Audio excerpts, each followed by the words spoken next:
If you're someone who lives far from home and works in a sprawling metropolis, I bet this scenario feels incredibly familiar to you. You know the drill. You climb onto a sleeper bus, tuck yourself into that cozy, tiny little bunk, pull the curtains shut to create your own private world, and listen to the rhythmic hum of the tires against the asphalt. Before you know it, you've drifted off. And by the time you wake up, you're pulling into your hometown. For years, these sleeper buses were the ultimate lifesavers for anyone facing a grueling, long-distance journey. Back in China during the early 2000s, these vehicles were the undisputed kings of the road, the go-to choice for millions. But then, seemingly overnight, they just vanished. Have you ever wondered why such a dominant mode of transport completely disappeared? To really wrap our heads around why China decided to scrap sleeper buses, we have to take a little trip back in time to the 1990s and the dawn of the 2000s. At that time, China was undergoing a massive economic boom. The government was pouring money into building an extensive network of highways, but the high-speed rail system we see today simply didn't exist yet.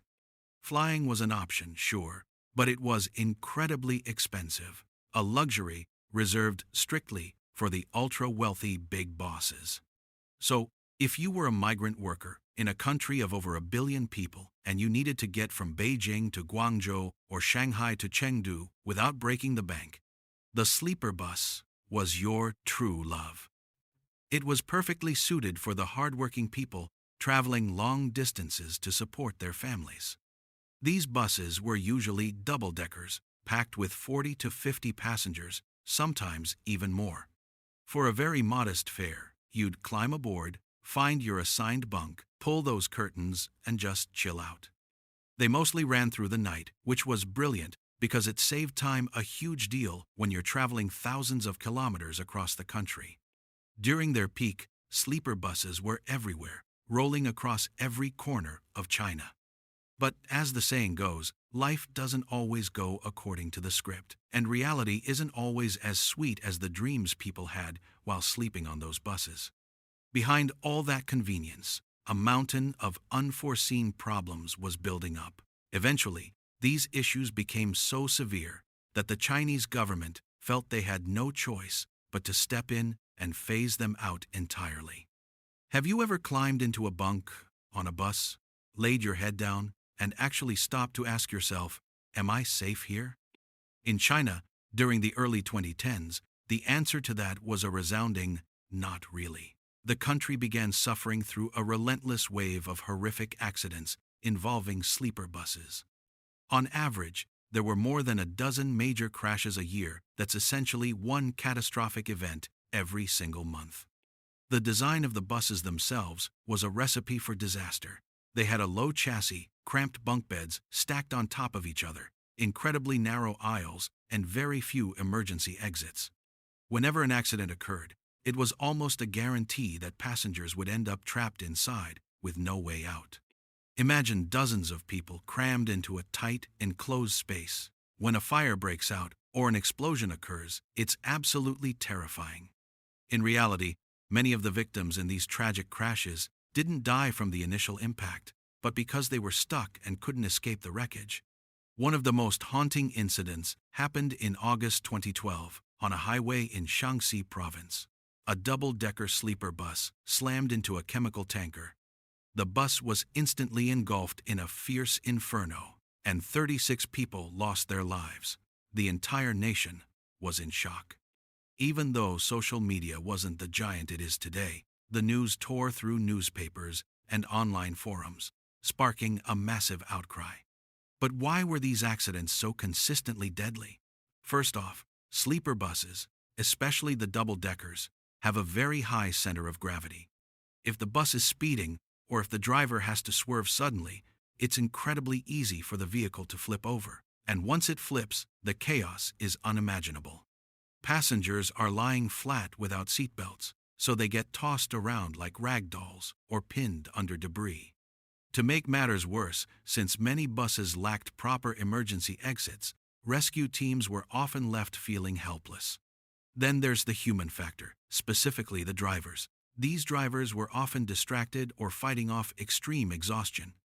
Because sleeper buses ran at night to save time, drivers were pushed to drive for hours on end, often without any real breaks. Many were pressured by companies to stick to punishing schedules, leaving them fatigued and prone to lapses in concentration. That's when tragedy strikes. The passengers played a part in the safety equation too. Almost nobody wore a seatbelt. I mean, who thinks about buckling up while they're trying to sleep? So, when a crash happened, there was absolutely no protection for anyone on board.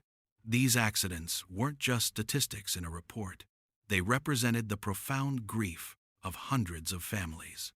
They served as a loud, ringing alarm bell that forced the Chinese government to take drastic action.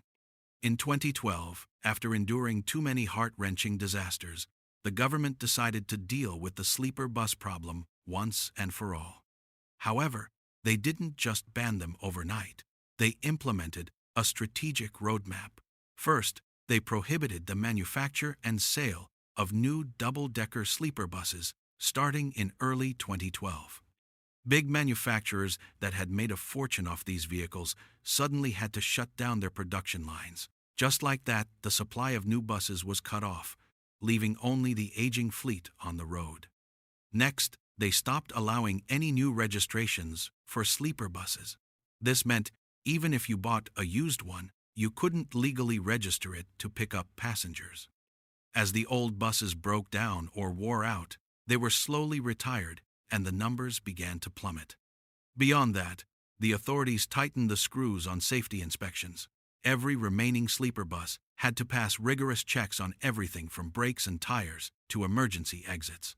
If a bus didn't meet the gold standard, it was yanked off the road immediately. They even installed GPS tracking to monitor drivers and ensure they weren't behind the wheel for more than a few hours at a time.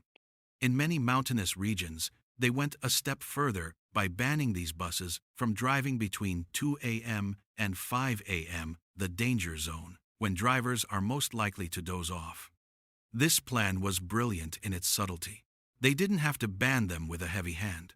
By tightening the laws step by step, they ensured the sleeper bus would simply fade away. They predicted the type would be gone in 5 or 6 years, and they were spot on. But it wasn't just about safety laws and tragic accidents. A huge reason for their disappearance was that China completely revolutionized its transportation landscape. People used sleeper buses because they were cheap, fast, and convenient. But as soon as something better and safer came along, people naturally moved on. While they were phasing out the buses, China was pouring massive investment into much safer alternatives. The biggest game changer was the high-speed rail system. China now boasts the largest high-speed rail network in the world, with tens of thousands of kilometers of track connecting almost every major city. Journeys like Beijing to Shanghai, which used to be a grueling ordeal on a sleeper bus, are now incredibly fast and comfortable. As ticket prices became more affordable, the sleeper bus lost its only real competitive edge. On top of that, budget airlines started popping up everywhere, and new airports were built in record time. Flying was no longer a big boss luxury. It became a viable option for the average person to save time on those massive cross-country hauls. Finally, for short and medium distances, bus companies switched to sitting coaches equipped with plush seats, Wi-Fi, and power outlets. Crucially, these are much safer, as passengers are required to wear seatbelts, significantly reducing the risk if something goes wrong. So, what was the final result? The plan launched in 2012, and by 2018 inches, just 6 years, less than a single decade, the sleeper bus was virtually extinct in China's major cities.